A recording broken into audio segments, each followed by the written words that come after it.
the key is the relationship in the family. And I'm not saying I can lead by example. I wish I'd had Join Up. I think it would have made my relationships much stronger.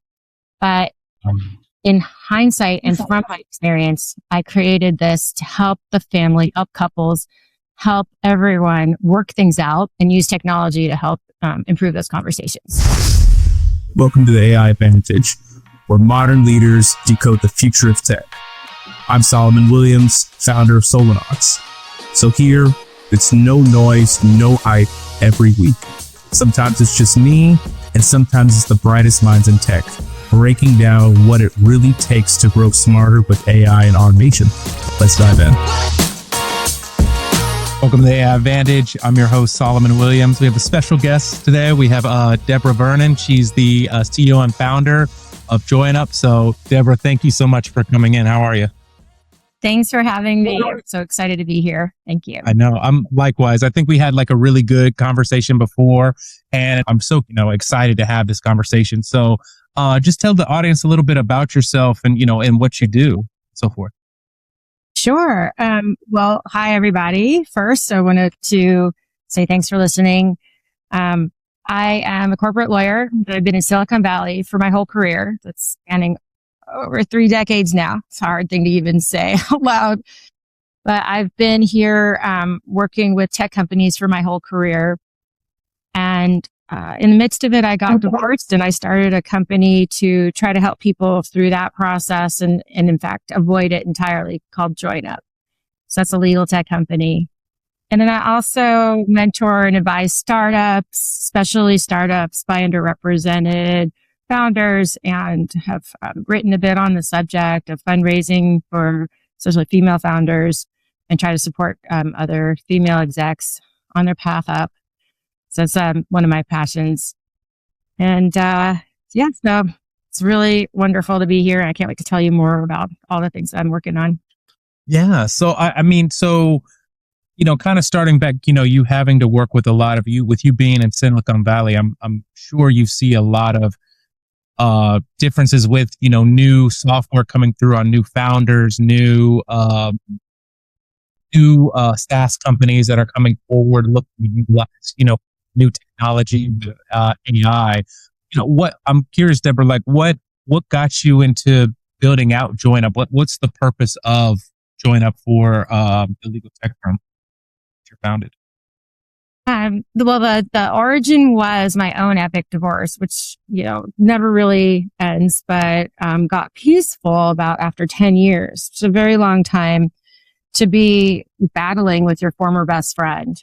And what struck me was not only that my prenup was not being enforced, which apparently none of them can be enforced because they're subject to judicial interpretation and can be thrown out. And I didn't realize that because I was a contract lawyer. I said, oh my gosh, this is a contract. We should be able to enforce it. The word force someone to adhere to the terms. And then I started thinking through the whole family law system and being in family court and the way that the courts look at the evidence and the whole idea of, I took civil procedure in law school. I wasn't a litigator, but I thought, wait, don't these laws apply? Don't codes apply to this whole process? And it really struck me that we needed to find a way to help the parties document their agreements over the course of the relationship. And hopefully by discussing and doing that, they can avoid divorce entirely or at least break up without a battle. So that's where Join Up was born from.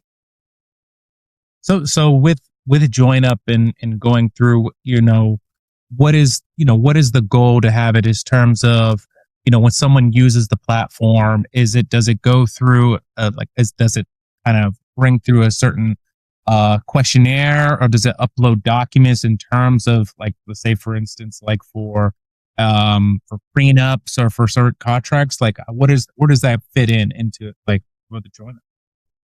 So Join Up, even though it's legal technology, it's legal tech, I really want it to be fun and romantic and something that brings couples closer together. So the idea is, okay, we're at a point where we want to make a commitment, whether it's just being in a committed relationship, moving in together, getting engaged, or down the line, buying a house, having a baby, whatever it is that comes up in our relationship, that's a time to use Join Up. And the idea is you go and you answer the quizzes together or separately, whichever you prefer. And then as you're going through them, see on the platform will show you where you differ. So if your ideas aren't the same in any particular place, the platform's going to tell you. And that's online negotiation. And we have a patent pending for this. And I love the idea that you can do it with the technology. So you're asking sort of harder questions, answering some of these things that are tough to discuss in your relationship. But you're doing it at a time where the romance is high, there's rainbows and sparkle dust and all sorts of great things. And you're not doing this at a time when you're breaking up or, like trying to figure out what you want to do in the future. So you're doing it romantically. You hopefully negotiate where you need to compromise. And we also have something called Talk It Out, which is online coaches who can help you through some of your sticking points. And we say it's bite-sized mediation because it's just one issue or problem or one question. You go and you can just talk through that and hopefully get to resolution. And then at the end of it, you get a relationship agreement, which represents everything that you've decided. And it's accountability in that you go back and you can just check and make sure that you guys are on the same page and you're respecting that, or you can change it anytime without any, consequence, whether financial, you're not paying extra, you're not paying anything. In fact, we are for 2026 completely freemium. And this is a huge announcement that I really want to tell everyone, because the fabric of society is kind of shredding. It's not even fraying at the edges. And I so wholeheartedly believe that the key is the relationship in a family. And I'm not saying I can lead by example. I wish I'd had Join Up. I think it would have made my relationships stronger. But in hindsight and from my experience, I created this to help the family, help couples, help everyone work things out and use technology to help improve those conversations. I really love the piece of it that it's being free, that it's, really providing, because I can imagine, even with relationships now, like you get so caught up, even though you make an agreement, even just with my wife, and goes through that, 6 months down the line, it's great to come back to where you were, to really get, understanding where, even if there are if there were, let's say, disagreements and so forth, where we were, what worked out, and then it kind of level sets it. So to where it's not said he said, she said, it, really builds out. It's from your app. It's very, straightforward. We can both look at this together. Was that the goal of it that you wanted to, what you were speaking to? Yes. And that was so perfectly said, especially he said, she said, because that happens a lot, and you can't remember, wait, you said that. No, I never did. And sometimes we want to change our answer, but sometimes we genuinely don't remember. Right. And it's actually happens a lot in family court where there is no documentation. There's no necessarily, we're not going around through our lives taking notes on what we're agreeing to.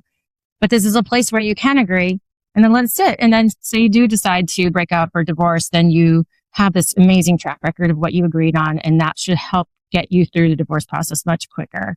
So, if, I don't know, Rohan is going to soccer every Sunday, we have a record of that. It's right there. We agreed to it. We agreed that we were going to put that, budget the money for that. And then, we can't fight about who's going to pay for it or that I never agreed to it because I absolutely did. And here's our record of that. So it's just one example of how the he said, she said can just be eliminated by keeping a record. Now, why not just do that in an Excel spreadsheet? Well, I guess you could for every decision, but what's wonderful, I thought, Join Up is we prompt. We say, okay, here's your question. Let's deal with this. The origin was to back into it from divorce. What is everyone fighting about? Because there's patterns and people fight about the same things remarkably consistently across many, many cases. But then now we have an advisory board, therapists, marriage counselors, divorce counselors. These coaches have helped to integrate content that really shows this is going to improve your relationship. To us, this is important to have a better quality relationship. So going into it, with a positive intent and positive effect, not just trying to avoid your divorce disaster, but really to enhance and make the family and the couple stronger. I mean, do you think that, and this is maybe just from your experience of seeing it in terms of like in Silicon Valley, because you're at the heart of, technology and emerging companies and, looking to be the next disruptor, right?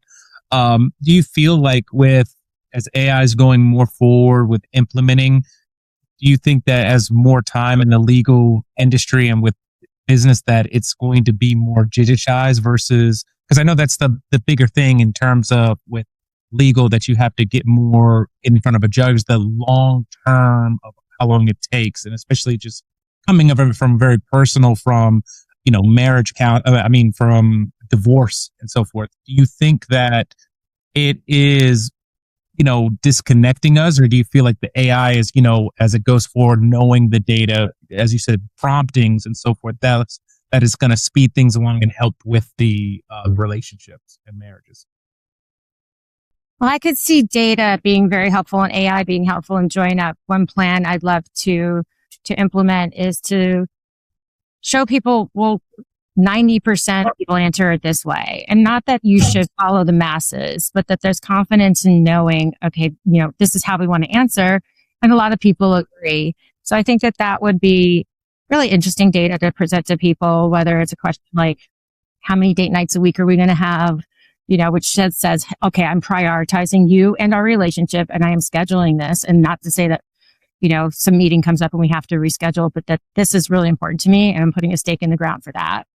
Or you were asking, do you want to live in the suburbs or in the city? There's all sorts of questions that we can agree on, but it'd be really fun to see how many people are answering them certain ways and just have, I guess, the confidence that gives people to decide based on what they really want. Like, okay, well, I'm looking at a data set. We're all so oriented towards that right now. We're always analyzing.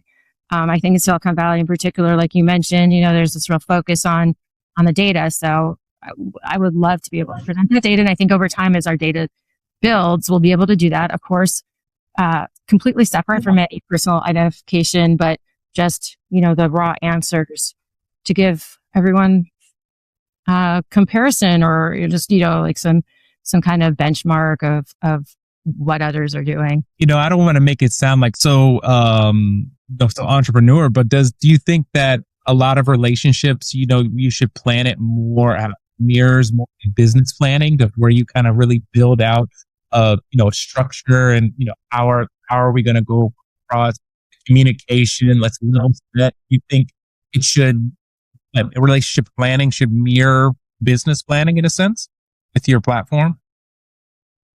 I love the way you frame that, because I 100% think that you should plan your relationship as well, or if not better, than how you do business diligence. And I've always told all of my startup founders when they're raising money and they're talking to different investors that they should do some diligence on the investors too, because that's a long-term relationship.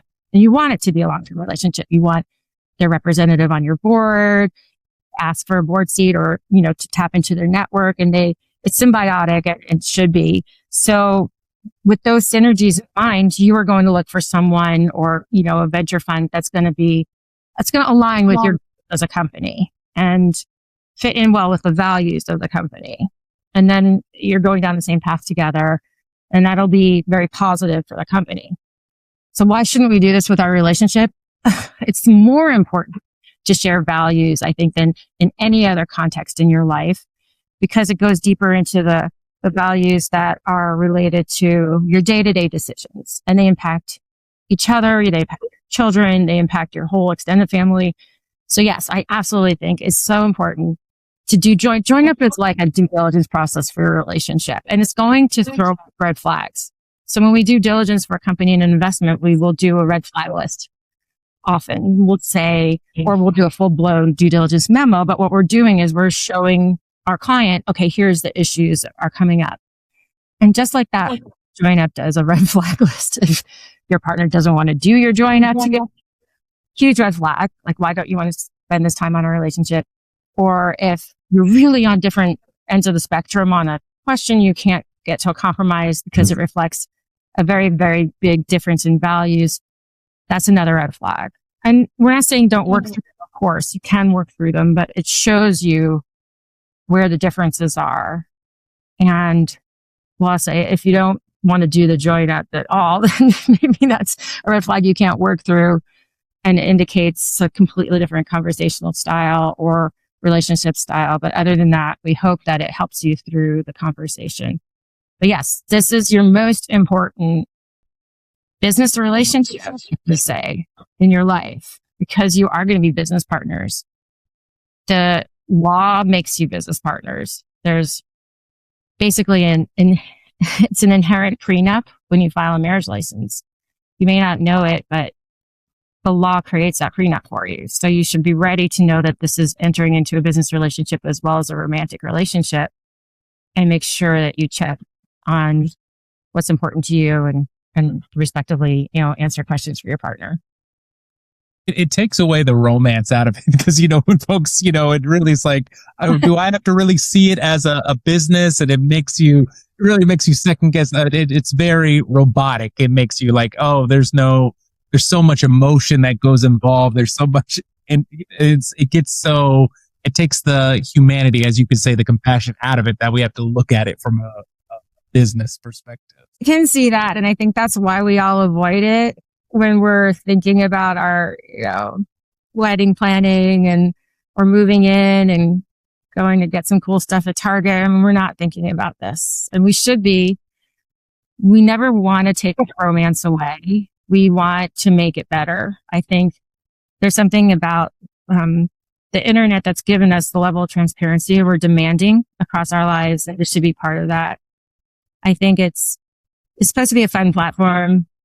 The artwork's fun and romantic, and you can put it down, pick it back up. You don't have to overwhelm yourself by doing it. We have gamification, so we have rewards when you reach a certain point, because we know, it's not the same as playing a video game. It's certainly going to be a little level of work, but we think it's the right work, and certainly making this level of commitment and the downside risk of not doing it is huge. So hopefully it doesn't take the romance away, but makes it better, because then you have trust and you have knowledge, and these things can give you the confidence to relax. And when you relax in your relationship, for sure, it's way more fun. It's way more pleasurable. It's the thing that we want more than anything else, is to really be with someone that we can trust with our whole world. And this is what we hope Join Up can give everyone. It is. And I really like that side. I'm really, you said back, a few moments ago of, just seeing your expertise as, dealing with other founders and other companies that are merging, and, especially in your space of it, I'm real curious to look inside at what that looks like on a day-to-day perspective in terms of what are you seeing now as, with this technology really booming, AI is very hype, but, there's a lot of, it can do everything, it can do anything, founders, trying to get that venture capital and so forth. Thus, from a legal standpoint, what are you seeing now? Are things changing, or are things really just the same? It's just a different wrapper around it. I'm real curious. Well, I think it's changing second by second. I bet you're seeing so much change in what you're doing too. But on just like every moment, there's something new. There's a new level of technology and new ways that people are trying to use it. Now we'll have a lot of clients sending us drafts that they've put together from AI. We can always tell. There's certain markers that make it really evident when it's an AI draft, and there's no shame in it whatsoever. I love spending a little bit of time to save on my legal clicks too when I'm working with a lawyer. But the problem is that we always find the errors in the AI's conclusions or the case law, or we'll find it. So I will correct it. And it's really important to do that. And there's so many headlines now where people are submitting court documents with cases that don't exist or that reach a different conclusion than what's cited. And it's really not okay to not do your own homework and make sure that everything that you're using the AI for to save you time is actually correct. And I guess that's why I feel like hopefully lawyers will never be completely replaced. I love what I do. And I have a lot of really wonderful colleagues at Spencer Fane that also love what they do and do it at an elite level. And we want to be able to help our clients in the best way possible. So, we're not going to rely on AI just to find an answer. We are relying on all of our years of experience and research. But we are also considering an AI tool. We're doing that with the utmost diligence ourselves to implement that. I am not personally involved in that decision-making process, but I'm happy that a firm is doing that because the level of efficiency is fantastic. And so yes, I think it's changing second by second, and it's thrilling because of the efficiency, and it's really good for clients because of the efficiency, but we just have to use it with caution. Yeah, I think I even remember hearing back, it was with Deloitte. They were working with a contracting, I think it was with Canada, with another client, but it was utilized that you could tell it was used AI, had reporting that the AI hallucinated and, made the reporting wrong. And, that's the part of where you have to, consistently, as you said before, it makes our lives easier, but, doing that further due diligence, right, of making that known. Who thought of calling it hallucinations? I think that is so funny.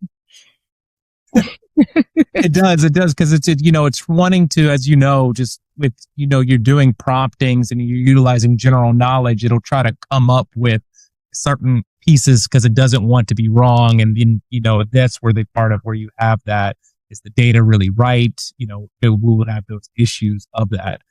So it's just as we go forward to that point, it's still merging that human in the loop, so to speak, but also with AI, but not making sure that we're still using that critical thinking as you've seen before of that side. With the founder and everything else with working within ORL, do you see like certain, I guess, for other folks that are looking to, found, a new SaaS company coming forward or new mergers, do you see some examples where you could give like as a advice or just a thought leadership to help, that you see a common blocker that people could go around in terms of it? I do find that one common blocker is just, like to just feel okay being authentic and being present and just being yourself in the whole process. There's so much guidance now about what to include in your pitch deck or what to include in, when you're in your meetings and pitching.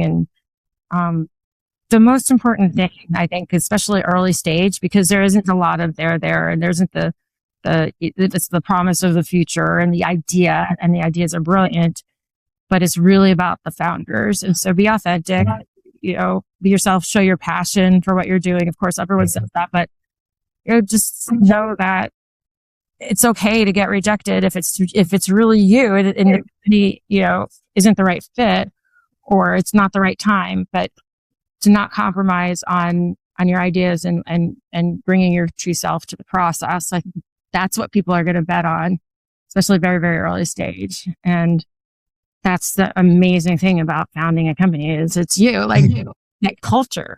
Right. You have the opportunity to say like, this is something I've seen that I don't like. It's not okay. So now I'm going to do it differently. And I'm going to support people and seeing how they can reach their full potential or whatever it is that you're really excited about, and you can make it happen. So bring all that to your process. I love that. So with Debra, like, where would you like to see Join Up in the next year? With you're providing, you're really establishing a platform, as you said, with mediators coming involved with, videos or self-help that, help the relationship, really at the end of the day, build more, better communication and better understanding of where that couple wants to go. So where would you like to see in the future, in the next year, Is it more on a technology basis? Is it bringing other partners involved? What is your vision for success? Well, someday I would really love this to be just a natural part of everyone's life so that we can have even stronger relationships and family. I would say, we created a wedding checklist, and one of the items on there is do your join up. And I would love everyone to do join up. And that's why we made it free for this year. In a sense, it's a ministry, and we're really helping. We're trying to do whatever we can right now. I would love it to make money someday, though. I have to say, my plan for the future is to monetize. I put a lot of time and money into it. Myself and my team also did as well. And we have some early investors, and they all deserve return. And I feel like, to find the right path towards monetization, it'll come to us. But right now, more than anything else, I just really want it to be something top of mind because there's so much strife. It was amplified during COVID shutdowns, even to the level where we saw a spike in domestic violence. This trend has to stop. My fear is without something like Join Up, we're not going to be able to improve our conversations. We're not going to improve relationships. We're not going to find the right people because we're not more networked now. We're more individualized. So I really hope just becomes just part of everyone's normal process and making commitment. I wish I'd had it, like I say, and I feel like if we can get just a huge reach, that would be fantastic. And then I'd like to reach earlier relationship. Why should we date? That's our next move. Actually, I have to say, I'm so excited that we're going to be working with like young adult youth ministries and trying to get their input, talk to people about what they're looking for in a relationship and, why date and what we're getting out of these earlier relationships, even if we're not thinking about marriage at that time, or, what are the benefits of that and how do we make it a fun quiz for that? We have a ton of other quizzes. It's not just about, right now it's about relationships, finances, and parenting, but we also want to include other aspects of life, like pets, travel, and then other aspects of individual contracts where it would be so cost prohibitive to hire an attorney for that kind of help. So why not make it, tech enhanced and make it easier for people to use some sort of tools to have these conversations outside of the romantic relationship, but other relationships that we have or interactions day to day where it doesn't cost a lot of money to do it, but it's supported. And then we have something, an agreement to show for it. So we have lots of these plans. At that point, when we fundraise and we can start to roll more of these out, I think it'll be really exciting because then I hope we'll see what you were speaking about earlier, the backlog in courts drop, and then hopefully we're a less litigious society in general, and we're working these things out. I'm already kind of thinking of your platform just with Join Up. It just having a shared access to have it to where, your partner and going forward and you bringing forward certain quizzes, just saying on the earlier parts of the relationship, what questions, because sometimes you don't know what to ask, bringing forward, have you had these conversations? It's two different, individual accounts, but it's one shared as we go through because, as partners, we go through in this life together. It's your most important business partner, as you said. So having that, are really utilizing the combination of the technology piece. You bringing together all the mediators. It really provides so much value. I can kind of see as it is. And this is not even without the AI of what you're going through with the promptings and so forth. So you think that, is that what you kind of see on that shared side? Do, and I love the way you frame that because I think that it is really important to have, the buy-in for whoever else is doing it. And that's why we don't want it to feel like dread, like a prenup when you're walking down the aisle, you're planning your divorce. That is just not what we want at all. We want it to feel like, okay, it's our anniversary. Let's grab a bottle of wine or let's light some candles and let's just reiterate our commitment to each other and see where we want to change it. Have it be like an exciting, fun thing. And, whether we can do that on a global scale or not, I mean, I certainly hope so. I think it transcends boundaries. I don't think that there's necessarily a legal system or anything behind it per se that we need to protect in order to just go global. In fact, if one of the partners sues the other in divorce, and that's what divorce is, it is suing your partner in court, then our agreements terminate. So, we don't want to be dragged into court with you, but we do have a volume of evidence that we've created to help you if you do go to court. And we understand there's good reasons to go to court. Well, we also have questions that say things like, okay, if you break up, we want you to break up without a vow. What are the things that are fair and that you'd like to do for each other? So, for example, if one partner is staying home, doing that work that you would pay someone else, but they're doing it within the home, for example, childcare for your children. And so they're not earning, perhaps, they need some money to get a job to supplement that. And then you're going to have to hire childcare together. What are those numbers going to look like? And we help you decide that when you love each other and, you want to give the world to each other. And if you could put that down as a decision, then it doesn't have to, you can change it, but at least you have made healthy, happy decision, not a decision later when you're breaking up, when things are rough and you really don't have that same generosity of spirit.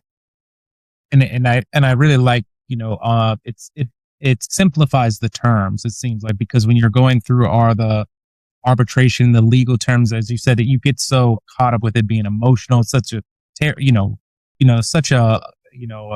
your emotional moment of your life, and having to think through, you feel like you're in a whirlwind of this. It seems like the platform really provides very, future state thinking of it in terms of relationship.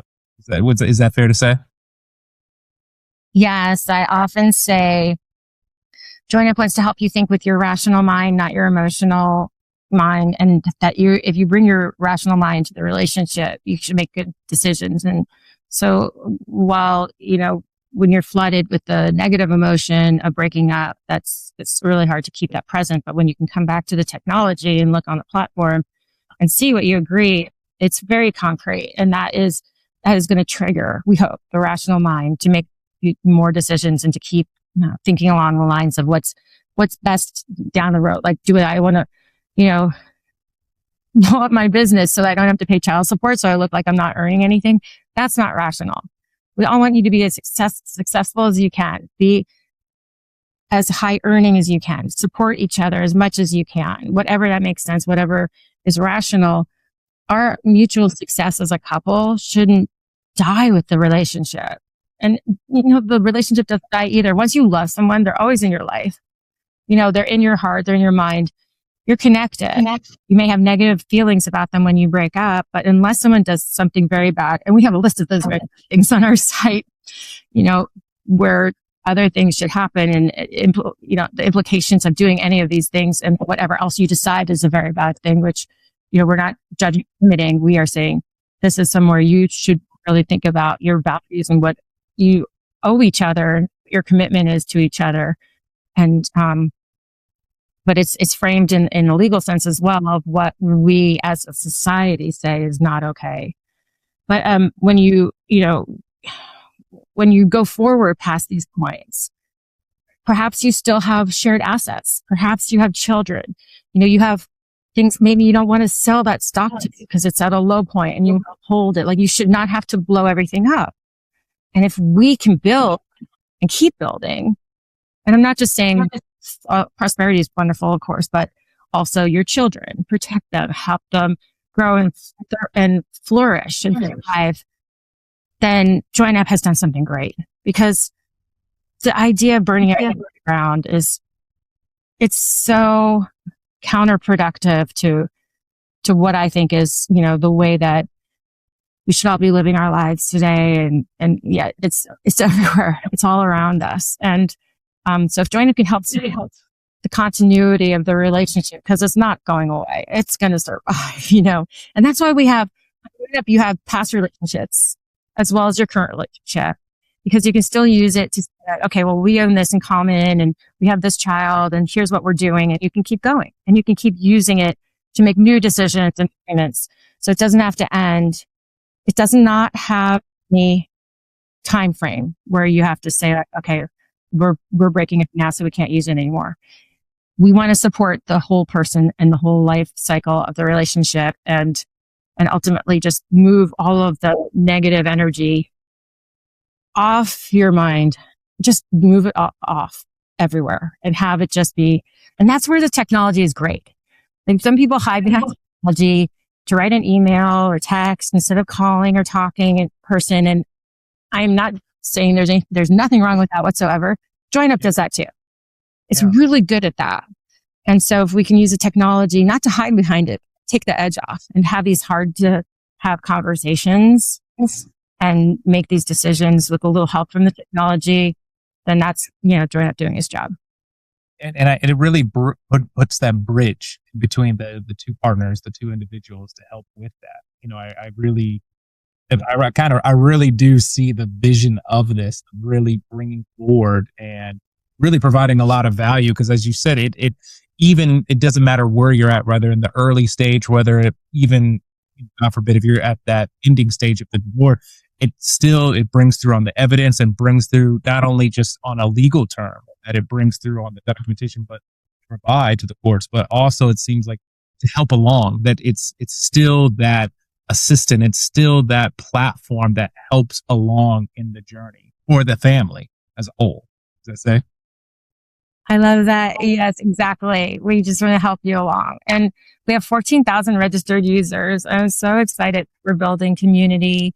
And, as we grow, I think we'd love to put out more content on how to do that. So it's not just JoinUp, but it's also thought leadership from our advisory board.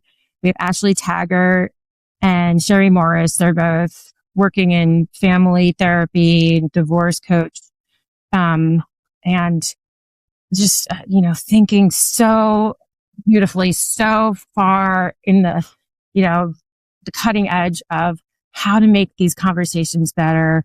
And we have Taryn Rose, who's a podiatrist whose shoes are just gorgeous. And they're so incredibly hot and comfortable, which is, just an incredible combination, and knows marketing and knows people and knows what you can lose if you're not careful with your assets. And we go into these relationships in our 20s, 30s. Perhaps we don't know the downside risk. So JoinUp's is in a sense, it's like enhancing your insurance for protecting your assets and your finances, because you're agreeing on what should happen. Like, sure, I helped you with your press release for your startup. That doesn't mean that, I'm owed, like that I should be able to ask for 10% of your company or something. And I know these are like a little bit extreme examples, but things like this happen. So if you could say, okay, you're working 1 hour for it and I owe you this much money, or, I'm working 20 hours a week for it and you owe me this much stock, we're all going to save a lot down the road when we don't have this agreement on paper or, in the computer or anywhere to show for what we really agree. So yes, definitely want to work with our advisory team. We have Colin Rule, who is a founder of Online Dispute Resolution. He's incredible guru and innovator of arbitrate.com, media.com. He's helping us with Talk It Out, which is our bite-sized mediations, which will be a revenue driver. So any investors listening, yes, we will make money in that. And, I just feel really blessed that we have these incredible believers. We have really cultivated an amazing group of founders to help us. We also have StartX mentor. StartX is Stanford's incubator as a Stanford law grad. I'm really excited that he is helping us with what we're doing as well. We're hoping to grow our advisory base and continue to grow our network. they're evangelists. We saw our registered users skyrocket when we started to constitute our advisory board.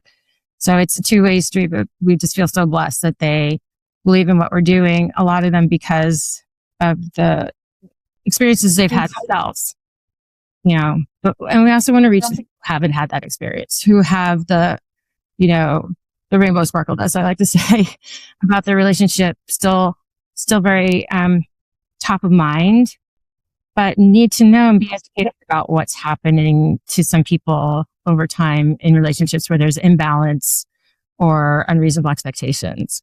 And so that part of the education we'd like to add in as well. It seems like with your advisory board, you've put together just of what's come through so many wonderful partners to help you to get Join Up to where it is now.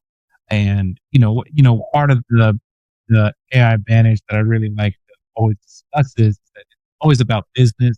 But kind of what I call rocking them, sense of those you're knocked down, and where you have those victory, like call it, for you, for others that are looking to, whether it's entrepreneurs or they're small company looking to transcend to the next level in terms of funding or their next reach. What have you learned for yourself, and just from your experience, your expertise, bring it together? What were those victory points that you could provide to others that are listening? I think one of the biggest ones with AI specifically is that I was pro se my divorce halfway through. And at the point where I became pro se, which means I represented myself, I started to get clear orders and wins and even sanctions. And before that, I didn't feel like there was enough clarity in the orders to really get me past the strife. But when I started to ask for these things that were so concrete that hopefully, wouldn't have any issue tripping over them anymore, it helped me move forward with my life. So AI is an amazing tool for pro se litigants, especially in family court where it's so expensive and it might go on forever, and the economics and you should be able to represent yourself. You're going to remember your facts better than anyone else. And it's really important to be really clear about them. And so AI for the pro se is a great research tool. You can find out a lot about the case law. Be sure to check it and read every case. But yes, you can find it. You can find drafts. You can find published decisions and pleadings and read them, which are on point for what you're doing. So I love AI for empowering the pro se, because it's really expensive to hire a lawyer, especially when you're going on for like 5 or 10 years in some of these divorces. So I always try to give back, and I'm happy to help and talk more about that in another forum. But I think that's really one of the most wonderful benefits of AI is how empowering it is. This is really the democratization that we expected from the internet from the beginning. I worked on Netscape's IPO. I'm dating myself, but I was really excited to, it was, I guess, my first year out of law school, my second year.